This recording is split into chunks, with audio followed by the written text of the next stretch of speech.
కంటికి smart care మీ లుక్కి perfect pair Mister Opticals your style ఆ విజన్.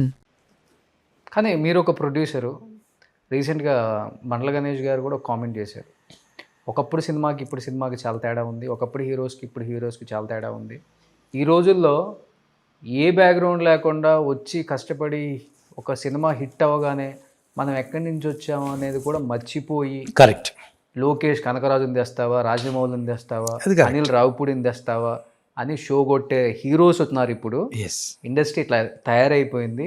ప్రొడ్యూసర్ అనేవాడు కూడా నాశనం అయిపోతున్నాడు ఇప్పుడున్న హీరోస్ని బట్టి అంటున్నారు. యాజ్ ఏ ప్రొడ్యూసర్గా మీరు చేస్తున్నారు, పెద్ద స్టార్స్తో చేశారు కాబట్టి మీ కామెంట్ ఏంటి సార్? ఎవరిని తప్పు పట్టాలి? ఇప్పుడు నేను ఒక ప్రొడ్యూసర్ అనుకోండి, నేను ఫస్ట్ హీరో డేట్లు తెచ్చుకోవాలా, మంచి కథ తయారు చేసుకోవాలా, కథ మంచిది తయారు చేయాలి. ఇక్కడ మనకి సినిమా బాగుండాలంటే, ఒక అవతల అందరూ యాక్సెప్ట్ చేయాలంటే, మనం ఒక సక్సెస్ఫుల్ ప్రొడ్యూసర్ కావాలంటే కంటెంట్ కావాలి. దాని మీద కూర్చుంటాం. ఆ కథని తీసుకెళ్ళి నాకు నచ్చిన తర్వాత ఒక హీరోకి చెప్తాను నేను. మనం ఎన్ని రోజులు కష్టపడ్డామో, ఎన్ని సంవత్సరాలు కష్టపడ్డామో, ఎంతమంది రైటర్లను పెట్టామో అనేది కాదు. ఒక ప్రొడ్యూసర్గా నాకు ఒక కథ నచ్చింది. అఫ్కోర్స్ ఆ కథ మంచిదో చెడ్డదో నాకు అనవసరం, నాకు నచ్చిన కథ.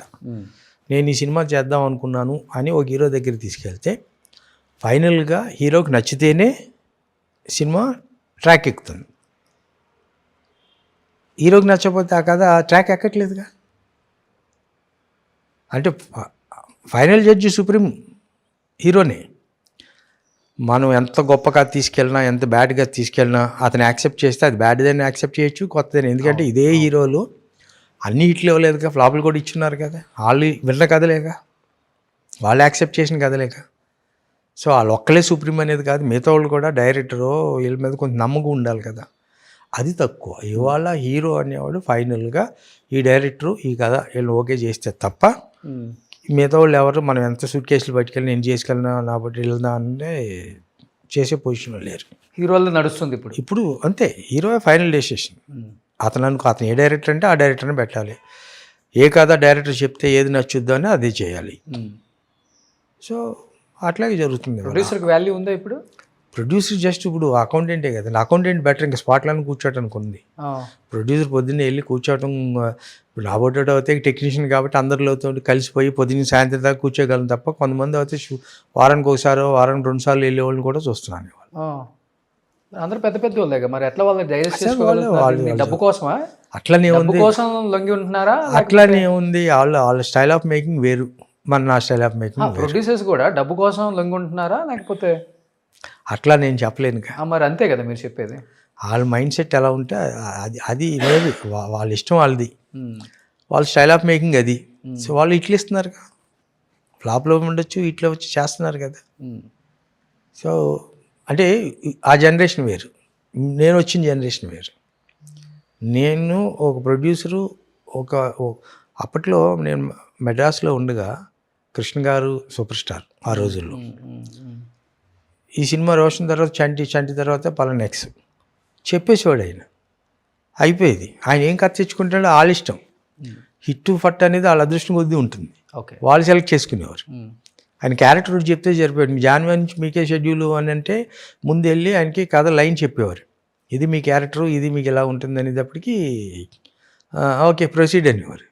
అంటే ఆ క్యారెక్టర్లో ఇన్వాల్వ్ అయ్యి చేయడం కోసం కథ వినేవారు. ఓకే, అది ప్రొడ్యూసర్ ఇష్టం, డైరెక్టర్ ఇష్టం, వాళ్ళిద్దరికి నచ్చింది కదా, మనకే ఉందని చెప్పి చేసేవారు. ఇప్పుడు అది కాదు కదండి. మనం ఎంత మంచి కథ తీసుకెళ్ళినా, ఎంత కంటెంట్ చూసినా, ఫస్ట్ ప్రొడ్యూసర్ అనేవాడు హీరో దగ్గరికి వెళ్తే వీడు ఎంత ఖర్చు పెట్టగలుగుతాడు. ఓకే, ఇప్పుడు నేను 100 కోట్లు చేస్తున్నా, నెక్స్ట్ 200కి వెళ్దాం అనుకున్నా, ఇటు చేస్తాడా లేదా. వాడు కారు దిగ్గానే చూస్తాడు, వీడు ఎంత ఖర్చు పెట్టగలుగుతాడు. సార్ వీడు 200 ఖర్చు పెడతాడు, వీడికి 100 పోతే నిలబడతాడు అని. నిలబడిన సినిమా అయితే రిలీజ్ చేస్తాడు 100 పోయినా. అప్పుడైతే రమ్మని వాళ్ళు కొంతమంది ఉన్నారు. ఈ ఆఫర్ కూడా ఉంది. అందరు హీరోలా? కొంతమంది అంటే ఇప్పుడు మీరు పైనుంచి కింద తీసుకోండి, చిన్నవాళ్ళు కూడా, ఇప్పుడు కొత్తగా వచ్చినోడు కూడా ఆడు కూడా ఏం తక్కువ లేడు కదా ఎక్స్పీరియన్స్. అదే ఇప్పుడు కొత్తగా వచ్చినోడు కూడా ఆడు కూడా ఏం తక్కువ లేడు. ఆడికి ఒక హిట్ వచ్చిందంటే ఆడు 4 బౌన్సర్లు వేసుకుని తిరుగుతున్నాడు. ఇప్పుడు ఆడు బౌన్సర్ లేకుండా రోడ్డు మీద తిరుగుతాడు, ఆవిడ గుర్తుపట్టలేని వాళ్ళు చాలా మంది ఉన్నారు వాళ్ళ హీరోలు. కరెక్టే కాదా? నిజం చెప్పండి. నిజమే. వితౌట్ బౌన్సర్స్ బయటికి వెళ్తే ఆవిడ గుర్తుపట్టను కూడా గుర్తుపట్టరు. కొంతమంది ఇప్పుడు వచ్చే కుర్రోళ్ళు వాడు కూడా 4-5 బౌన్సర్లు వేసుకు తిరుగుతున్నాడు. కానీ మీరు ఒక ప్రొడ్యూసర్గా కొన్ని సినిమాలు తీశారు, ఇప్పుడు కూడా చూస్తున్నారు కాబట్టి ఇండస్ట్రీ ఒక క్వశ్చన్ అడుగుతా, చెప్పండి. అదే రామోజీ ఫిలిం సిటీ, అదే అన్నపూర్ణ, అదే రామానాయుడు, అదే సారథి, అదే ఏవిఎం స్టూడియోస్ చెన్నై, ఇదే జీవితం. సినిమా జీవితం అంటే ఈ 5 స్టూడియోలతోనే ముడిపడి ఉంది. అప్పటికి ఇప్పటికి కొంచెం ఏదన్నా రెంట్లు పెరిగి ఉండొచ్చు, అంతవరకే. సినిమా వ్యయం చూసుకుంటేనేమో అప్పుడు 10-20 కోట్లు 30 కోట్లలో బ్రహ్మాండమైన సినిమాలు తీసేవాళ్ళు. ఇప్పుడు 300 లేని సినిమా లేదంటున్నారు. అది 300 పెట్టి తీస్తున్నారో 30 పెట్టి తీస్తున్నారో 100 పెట్టి చూస్తున్నారో మాకు తెలియదు, చూసే ఆడియన్స్కి తెలియదు. వాడికి ఏం తెలుసు అంటే మా స్టార్ హీరో సినిమా తీస్తున్నాడు, థియేటర్లో చూడాలి. పాపం వాడు ఏదో సినిమా వస్తుంది కదా అని థియేటర్కి పోదాం అనుకుంటే రిలీజ్ అయ్యే ముందు రోజు ఒక ప్రెస్ నోట్ వస్తుంది అనమాట. సినిమా చాలా బడ్జెట్తో తీసాము, 300 రూపాయల టికెట్తో అయితే వర్కౌట్ అవ్వదు, అందరం నష్టపోతాము, మినిమం 1000 రూపాయలు అయితేనే రండి సినిమాకి అని ఒక జీవో తెచ్చుకుంటారు. సింపుల్గా థియేటర్లలో 1000 రూపాయలు టికెట్ పెడతారు, పాప్కార్న్ ఒక 600-700 పెడతారు, సమోసాలు ఒక 200-300 పెడతారు. ఒక్కొక్కడికి 2000 ఉంటే సినిమాకి రావాలి. అంటే 5గురు రావాలంటే 10,000 రూపాయలు పెట్టి సినిమా చూడాలి. ఎంతమంది చెమట నెత్తురుతో ఇంతమంది లగ్జరీ కార్లు, లగ్జరీ ఇల్లులు అనుభవిస్తున్నారు కదా. వీళ్ళు అనుభవించే సొత్తంతా వాళ్ళది కాదు, వీళ్ళదని వాళ్ళకి తెలుసు. ఎందుకు ఈ డ్రామాలు ఆడుతున్నారు సినిమా వాళ్ళు అనేది కూడా చాలామంది బయట చెప్పాలనుకుంటారు, చెప్పలేరు. ఎవరు మీలాంటి వాళ్ళే. ఎందుకు సార్ సినిమా వ్యయం ఎక్కడ పెరుగుతుంది? ఇదే స్టూడియోలు కదా, మహా అయితే 2 పెరుగుతుంది. ఇప్పుడు అది కాక టెక్నాలజీ వచ్చేసింది, సీజీలు వచ్చేసినాయి, గ్రాఫిక్స్లు వచ్చేసినాయి, ఒకే దాంట్లో సెట్ వేసుకుంటున్నారు, బయటికి వెళ్ళే పని లేదు. ఓన్లీ హీరోల రెమ్యునరేషన్ మాత్రం పెరిగింది. 100 కోట్లు ప్లస్ షేరు, 200 కోట్లు ప్లస్ షేరు, 300 కోట్లు ప్లస్ షేరు. డైరెక్టర్లకు కూడా 100 కోట్లు ప్లస్ షేరు. ఆ స్థాయికి వచ్చిన డైరెక్టర్లు కూడా ఉన్నారు. ఎవడు బాబు మీదంతా ఎందుకు దోచుకుంటున్నారు జనాన్ని ఈ విధంగా సినిమా వాళ్ళు? అంటే ఇప్పుడు దీంట్లో 2 రకాలు ఉన్నాయండి. నేను ఇప్పుడు ఒక సూపర్ స్టార్ హీరో ఉన్నాడు అనుకోండి, సూపర్ సక్సెస్లో ఉన్న హీరో, నేను వెళ్ళకపోతే వెనకాల 10 మంది ఉంటారు. ఇప్పుడు మనం క్యూలో ఉన్నామంటే మన వెనకాల ఇంకో 10 మంది ఉన్నట్టు. అదేమన్నాడు, నేను నిన్ను రమ్మన్నానా, నేను నిన్ను వచ్చి సినిమా తీయమన్నానా? తీయమనలేదు కదా, నువ్వెందుకు వచ్చావు సినిమా తీయడానికి, నువ్వు ఎందుకు రమ్మన్నా అని అడగొచ్చు. మనం కాబట్టి ఇంకొకటి రెడీగా ఉన్నాడు వెనకాల సూట్ కేసు పెట్టుకుని 100 ఇస్తున్నారంటే కదా. ఎందుకంటే ఇప్పుడు జరుగుతున్న హీరోల్లో మనకు ఇప్పుడు ఉన్న ప్రొడ్యూసర్లు కొంతమంది ప్రీవియస్ ప్రొడ్యూసర్ 25 ఇచ్చాడు అనుకుంటే ఈ సినిమాకి 50 నేను ఇస్తాను, నాకు సినిమా చేసి పెట్టండి, ఎప్పుడు చేస్తారు చేయండి, డబ్బులు అక్కడ పెట్టి వెళ్ళిపోయే వాళ్ళు కూడా ఉన్నారు. మీరే నాశనం చేస్తున్నారు మరి, ప్రొడ్యూసర్లే ప్రొడ్యూసర్లు నాశనం చేస్తున్నారు. తప్ప వాళ్ళది కాదు కదా, వాళ్ళు తీసుకుంటున్నారు. ఇచ్చేవాడు పుచ్చుకునేవాడికి ఎందుకండి అడిగే నొప్పి. రెండోది, ఎందుకు పరిగెడుతున్నాం పెద్ద స్టార్ దగ్గరికి, అడుకో మార్కెట్ ఉంది, ఆడియన్స్ని వీళ్ళని దృష్టిలో పెట్టుకోవట్లా. ఇప్పుడు నేను ప్రొడ్యూసర్ని, వీడికి 100 ఇస్తే నాకు 50 మిగులుద్ది కదని నా స్వార్థం కోసం నేను వెళ్ళి అడిగి 100 ఇస్తున్నా. వాడేం చేస్తున్నాడు, వీడు నన్ను చూసే కదా వీడు అమ్ముతున్నాడు, నేను 100లో నాకు 100 ఇస్తున్నాడు, ఆడికి ఒక 100 మిగులుతుంది కదా, తప్పే ఉన్నది, నేను తీసుకునేటప్పుడు డిమాండ్ అండ్ సప్లై కదా అని అతను ఉంటున్నాడు. అది ప్రొడ్యూసర్ తప్ప, హీరో తప్ప, లేదా డైరెక్టర్ తప్ప అని అంటే, ఇప్పుడు నేను వెళ్ళకపోతే నా వెనకాల ఇంకొకటి ఉన్నాడు. నేను సినిమా చేయాలనుకుంటే సినిమా తీయాలి అని అనుకుంటే కనుక నేను ఆల్ రూట్లోనే వెళ్ళాలి. లేదనుకున్నప్పుడు నువ్వు చిన్న సినిమా బడ్జెట్లో చిన్న బడ్జెట్ పెట్టుకుని దమ్ము ఉంటే కంటెంట్ని నమ్ముకుని ఓ సినిమా చేసి మంచి సాంగ్ చేసుకుని జనాలకి తక్కువ రేట్ పెట్టి మరి రెగ్యులర్ ప్రైసెస్ పెట్టి ఈ సినిమా చూడండి రబ్బా బాగుంటే చూడండి, చూస్తే బాగుంటే రూపాయికి 10 రూపాయలు ఇస్తున్నారు, వాళ్ళే ఇస్తున్నారు. మళ్ళీ నేను 2 కోట్లలో పెట్టినా 3 కోట్లు కంటెంట్తో సినిమా చూస్తున్నాం కదా. వాళ్ళ సినిమాలు ఆడితే ఎలాగ ఆడుతున్నాయి, అవి చేస్తే అది ప్రొడ్యూసర్కి బడ్జెట్ తక్కువలో ఉంటుంది, దానికి ఎలాగ టికెట్లు పెంచినా మామూలు టికెట్లకే రాదు జనం, వాటికి బాగుంటే తప్ప. బంద్ చేయాలి ఫస్ట్, స్టార్ హీరోలు కూడా బంద్ చేయండి, టికెట్లు పెంచితే ఆపేసేయాలి సినిమా, అప్పుడే వాళ్ళు మన రూట్కి వస్తారు, లేకపోతే కష్టం.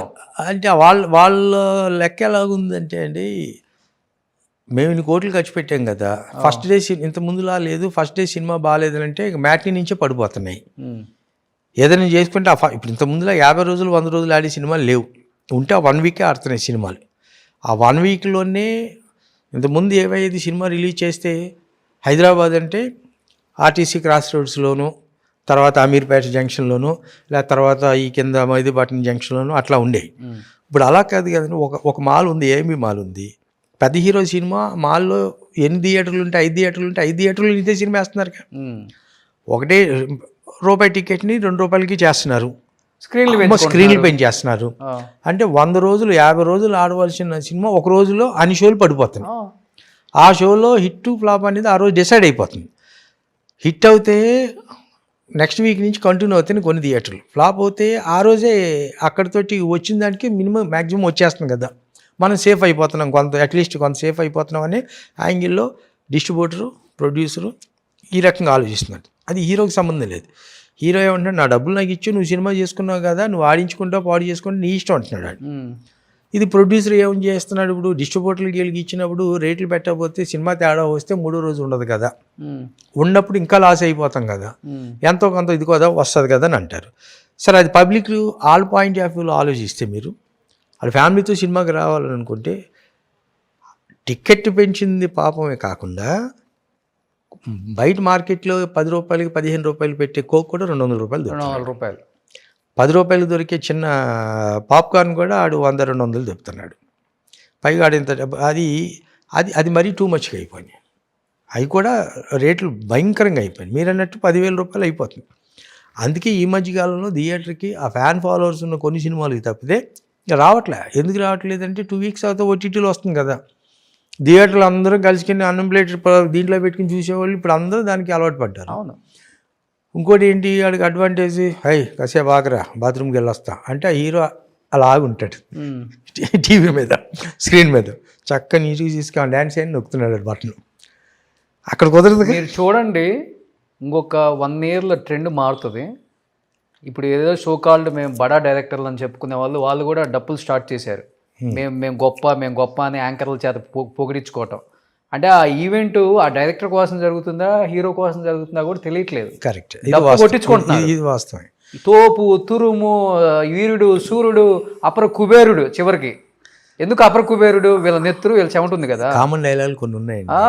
ఈ సినిమా ఎప్పుడు వస్తుందా చూద్దామని దాంతో ఉన్నారండి అందరూ. అవును, ఏది ఇదే డైలాగ్. అవును, స్టేజ్ మీదకి నేను వచ్చిన ట్రైలర్ చూసిన తర్వాత ఇది ఎప్పుడు వస్తుందా రెడీగా ఉన్నాను చూస్తాను, కానీ ప్రతి ఒక్కటి కామన్ డైలాగ్. కానీ ఒక 6 నెలలు పోతే సార్ మీరు నిజంగా నమ్మరు, 3 bedroom ఫ్లాట్ ఉన్న 2 bedroom ఫ్లాట్ ఉన్న వాళ్ళు కూడా ఒక రూమ్ని హోమ్ థియేటర్ చేసుకుంటున్నారు అందరు. ఇప్పుడు ఆల్రెడీ స్టార్ట్ అయిపోయింది. మంచిగా రెక్లైనర్ సీట్లు వెనక 3 ముందు 3 వేస్తున్నారు. ఫ్యామిలీ 6 ముందు ఒక పరుపు వేస్తున్నారు. వాళ్ళకి తగ్గ దాంట్లోనే 2-3 లక్షలతో మంచి హోమ్ థియేటర్ చేయించుకొని హ్యాపీగా స్పీకర్లు పెట్టించుకొని స్టార్ట్ అయిపోయింది. ఇప్పుడు ఆల్రెడీ ఈ ట్రెండ్ వచ్చిందంటే రెసిడెన్షియల్ దీంట్లో కూడా వాళ్ళు ఇచ్చే యాడ్లో కూడా విత్ హోమ్ థియేటర్ అనేది కామన్. కిచెన్ ఎంత కామన్, హోమ్ థియేటర్ అంత కామన్ అయిపోయింది. ఆ ట్రెండ్ వస్తే మొత్తం ఇంకా తట్టబుట్ట సర్దుకోవటమే వచ్చేసింది, ఓటీటీకి అమ్ముకోవటమే సినిమాలు. ఇంకా థియేటర్కి వెళ్ళే పని లేదు. దాని బదులు శుభ్రంగా ఎవడన్నా థియేటర్లు ఇంట్లో సినిమా రిలీజ్ అయిన రోజుని స్క్రీన్కి ఇంట్లో కావాలనుకుంటే ఇప్పుడు ఎలాగ అన్నీ ఇయ్యేగా, ఫోన్పేలే కదా, డబ్బులతో పని లేదు కదండి, క్యాష్ ఇది చేయలేని లేదు కదా. అవును, టీవీలో ఇప్పుడు మీ ఇంట్లో మనం ఇదేదో పెడతాం, ఇదేంటి శాటిలైట్ ఏంటి ఏమంటారు వాటిని, కనెక్షన్లు ఇస్తాం, ఏంటి స్టార్ బాక్స్లో అయ్యే ఓటీ మన ఈ రిలయన్స్ జియో ఈ యాపిల్ స్టిక్ ఏ ఉన్నాయి కదండి. వీటి బదులు ఏంటంటే మనకి టీవీలో కూడా యాడ్ ఉంటుంది, సినిమా యాడ్. రేపటి నుంచి రిలీజ్, ఫస్ట్ డే చూడాలంటే ₹100, సెకండ్ డే చూడాలంటే ₹90, థర్డ్ డే చూడాలి, ఫస్ట్ వీక్ చూడాలంటే ₹100, సెకండ్ ఏదో ఒక ప్రైస్ ఫిక్స్ చేసేసి ఒక కోడ్ నెంబర్ పెట్టామనుకోండి, వెంటనే మీరు ఫోన్లో ఫోన్పే పే చేసేస్తే టక్కన మీ కోడ్ వస్తుంది. ఒకసారి ఆన్ చేసిన తర్వాత డిలీట్ అయిపోతుంది. అవును, శుభ్రం ఫ్యామిలీ ఓవర్స్ ఆ డబ్బులు కూడా మంచిగా అప్పుడు వ్యూవర్షిప్. అవును, థియేటర్కి వచ్చే సంఖ్య మనకి ఎంత ఉంటారు అంతా కలిపితే 5% ఉంటారండి, 10% ఉంటారు. 10% మించి థియేటర్కి వచ్చేవాళ్ళు లేరు. వాళ్ళు 20%, 30% క్రౌడ్ కనుక వస్తే ఎన్ని 100 కోట్లు రావాలి. ఇప్పుడు మనం తెలంగాణ తీసుకుందాం, పని ఆంధ్ర తీసుకుందాం, 2 రాష్ట్రాలు కలిపి ఎన్ని 12 కోట్ల అంతే సార్. ఇప్పుడు 10 కోట్ల జనాభా అనుకోండి, అంతే 10 కోట్ల జనాభాలో 50% చూశారనుకోండి, అంటే 5 కోట్లు. 5 కోట్లు ఇంటూ ₹100 ఎంత అయిందండి? 500 కోట్లు. 500 కోట్లు అయిందిగా. అంటే మీరు మామూలు చిన్న సినిమా కూడా హిట్ అవుతే 50% జనం వస్తే 500 కోట్లు వచ్చేసినట్టేగా. అంటే ఎంత చూస్తున్నారు? 10% చూశారనుకోండి, రూపాయల టికెట్ మీద 10% చూస్తే ఎంత వస్తుంది? 100 కోట్లు వస్తుంది. చిన్న సినిమాలో 2 కోట్లు 3 కోట్లు తీసుకున్న వాళ్ళు 10% చూస్తే అంటే 10 కోట్లు చేసింది సినిమా అంటే 10% కదా చూసేది. అవును. అది మీరు తెలుగు రాష్ట్రాల్లో ఉన్న 10 కోట్ల మంది కనుక ఈ పెద్ద సినిమా కనుక 50% చూశారనుకోండి, ఎంత ఇక్కడే 500 కూడా వచ్చేస్తుంది కదా. అసలు మీరు చెప్తున్నట్టు ట్రెండ్ మారాలి సార్. ఎందుకంటే ఒకప్పుడు హీరో అందువల్ల మనకి అందువల్ల థియేటర్కి అందరూ రావట్లా. ఇప్పుడు కూడా హిట్ అయిన సినిమాకి 20% వస్తున్నారు, రిమైనింగ్ 80% థియేటర్కి వచ్చి చూసేవాళ్ళు తక్కువ ఉన్నారండి. ఇప్పుడు ఇదే టీవీలో హోమ్ డెలివరీ, ఇప్పుడు మనం ఏదో ఆర్డర్ చేసుకుని ఇంటికి తీసుకొచ్చి ఇచ్చి వెళ్ళిపోతున్నారు కదా. అవును. Cinema ready to release any time me cinema చూడాలనుకుంటే కింద ప్రైస్ పెట్టేయండి. అవును. ఎప్పుడైతే మీరు ఓటీటీలో దీంట్లో పెట్టి, మనం ఓటీటీ కదా దీని ఫోన్పే పెట్టి మరి ఇవాళ సాయంత్రం సినిమా చూద్దామంటే ఇప్పుడు మనకి క్యూబులకి ఎలా ఇస్తున్నారు పర్మిషన్స్?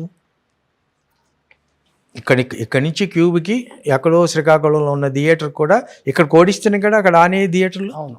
ఇంత ముందులాగా రీల్స్ వెళ్ళలేదు కదా, ఫిల్మ్ ఇక్కడి నుంచి డబ్బాలు మోసుకెళ్ళేది లేదు కదా.